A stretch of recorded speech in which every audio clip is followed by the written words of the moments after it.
All right, gentlemen, so I've taken a break from remodeling our bathroom, and what I've been doing lately is buying undervalued bicycles that have problems and whatnot from the web, and I pay almost nothing for these, maybe throw a few parts on them, go over them, and then I've been giving them away to family members.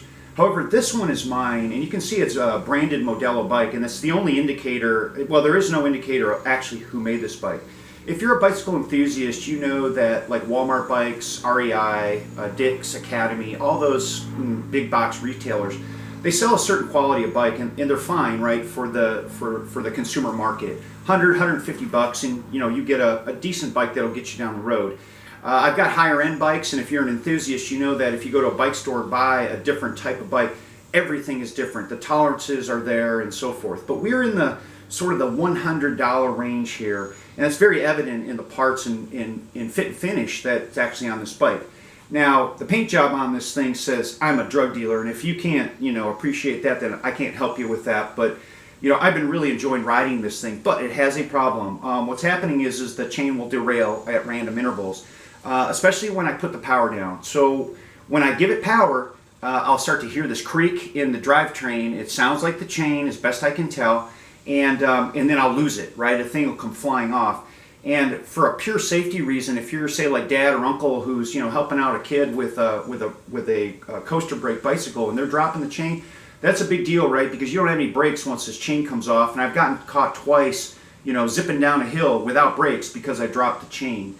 So far what I have done is that I have removed and I've taken apart the whole crank here. It's a single piece, and checked the bearings, did my inspections, and made sure that it wasn't over tightened. Everything on these level of bikes is over tightened out of the box, right? So it's like driving around with your brakes on. It's horrible, and you can do so much to these things by just disassembling, putting it together like a normal person would, and getting it to operate properly. I've taken the whole coaster apart, and now twice, trying to shoot this problem. The rear sprocket has a lot of play and give in it, right? I hate that, but it is what it is, and again, it's about a $100 bike. So, I'm going to live with that for the time being. I've tried tensioning the chain in all manner of, that it can be done. Loose, medium, tight, everything, right? I've talked to the guys at the bike shop without me actually taking the bike there, and they're like, hey, chain tension, which I've adjusted at least 3 or 4 times now. So it's very problematic. So what I'm going to do now is that I'm going to show you what this chain looks like down its length, right? And I see there's nothing straight on this chain at all, right? I've purchased another one. I'm going to swap the chain and see if that finally fixes the problem.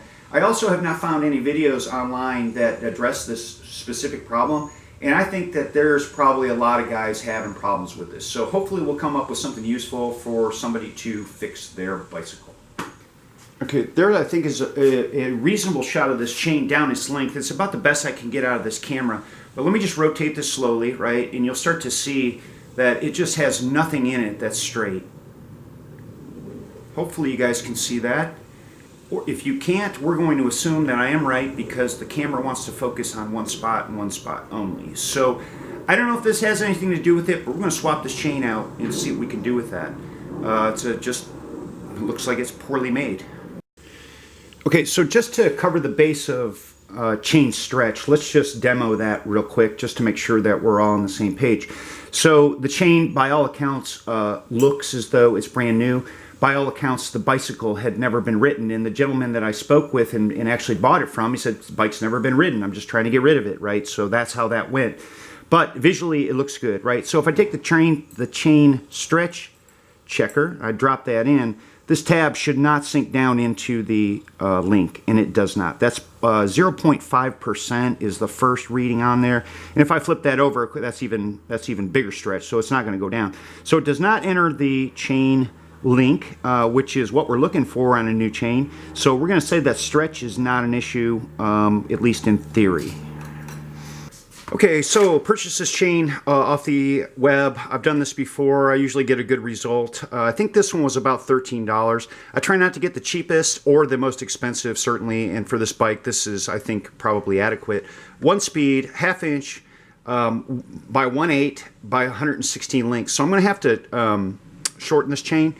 And clearly it's a Zonky, and we've got a new master link in here if that's not apparent to you, that's cool. So there's that, and then I've got a chain link tool that'll help with that. We've got a braking tool for this, and then we've already seen the chain stretch. So those are the tools I'm going to use to do this job. I'm going to go drop the wheel, and let's take the old chain off and get it on the bench to measure the new chain. So I'm out here working without a fan, and the 102 reading is outside, the 94 reading is inside in my shop here. I've got the fan off because I can't get audio with that thing running, but the 102 is maybe just a little high because it gets residual heat off the side of the house, which, by the way, is all in the shade. It's never received sunlight in any regard. It is hot out here. First thing to go is the brake lever. I got to pull this back wheel off so I can get some wiggle room in this chain so I can remove it.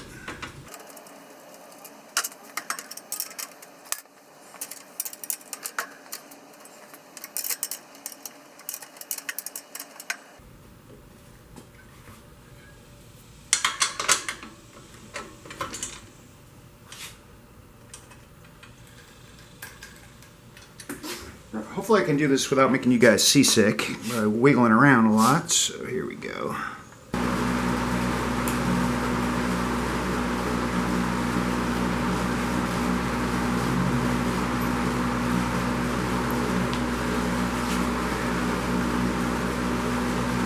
Alright, old chain on top, new chain on the bottom. So I've spent some time futzing around with this, and I have this laid diagonally across my workbench, and I'm just barely making it with the new chain.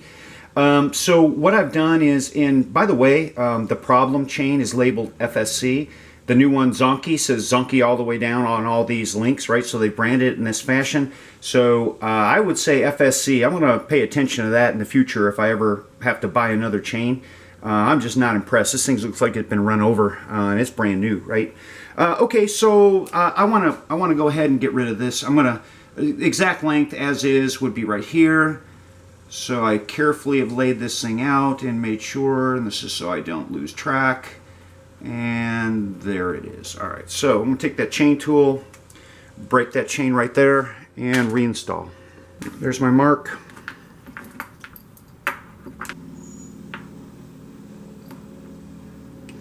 I'm centered on the pin, now it's just a matter of driving it out.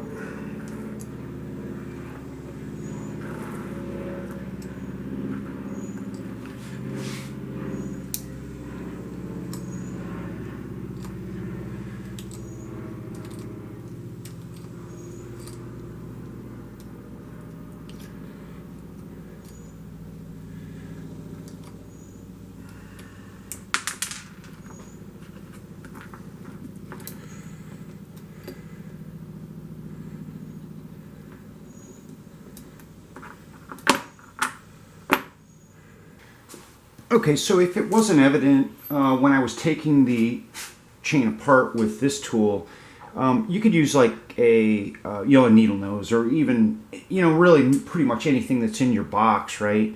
Would probably work if you're patient. You don't do anything stupid, and getting crazy with the pressures and all this other stuff. This is, it's just a little piece of metal, right? Just go easy on it and things will come together. But that chain tool really helps on a couple of the other bikes that I've either worked on or own.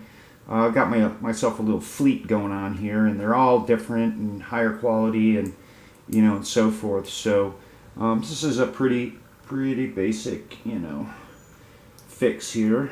You can do a lot of it with your hands. I want to make sure that this is a punched stamped piece. I like getting the rounded part out, facing out, because that's pretty much how all the other links are as well. So now it's really just a matter of holding your tongue right, getting that thing on there.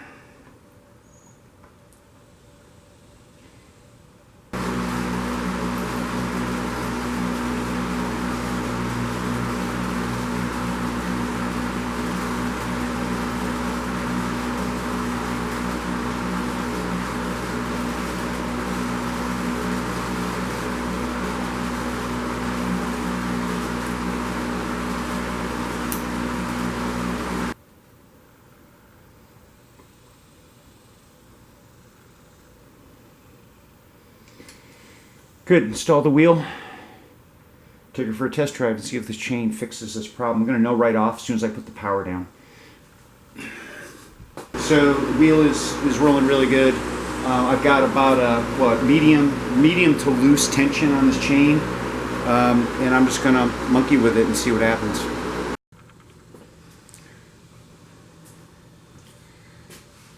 All right, good news. Back from the test drive. It definitely changed the way the drivetrain was acting. I did not drop the chain. I did about 6, power moves back and forth up on the street, and it just immensely changed it. I have a little tick or a little, more something I can feel more so than I can hear. Whereas before it was clank, clank, clank, boom, drop that chain. And on these coaster brake bikes, like I said in the beginning, man, you've got no brakes there, right? After you drop the chain. I ride road bikes and mountain, and I know how to turn a bike, right? I can do that at a pretty speedy pace. And one time I ended up shooting up somebody's driveway and out onto their front lawn just to slow this thing down, right? Because I got no alternatives at that point. So the chain dramatically changed the way the bike feels. So I'm really comfortable with this fix. If I go out on one of my trips on this bike, I usually do about 15 miles at a pop on this thing, and I have some other, result, right? I'll put it in the comments, so be sure and check that, before you run out and, start, wrenching on your bike. I can't emphasize enough on these lower end $100, $120 bicycles is take them apart, right? And use your just common sense about what's too tight and what isn't, because I think in China they take air tools to everything and they just zip this stuff so tight it's like riding around with your brakes on. It can be horrible, and in some cases I've had to use big tools to get this stuff loosened up in order to make the drivability acceptable in any regard. So I'm really happy with the fix, right? It's $13, $13 for that chain. Good investment. One thing that's left is put that baby back on. We don't want to be cruising around without our chain guards on. So there it is. Thanks for watching. Give me a thumbs up. Subscribe if you like. I'm just doing random I need stuff fixed type videos these days, and it's really my preference. I enjoy that the most. And if I've got something I can't find myself on YouTube, I go ahead and post it. Thanks for watching. Bye.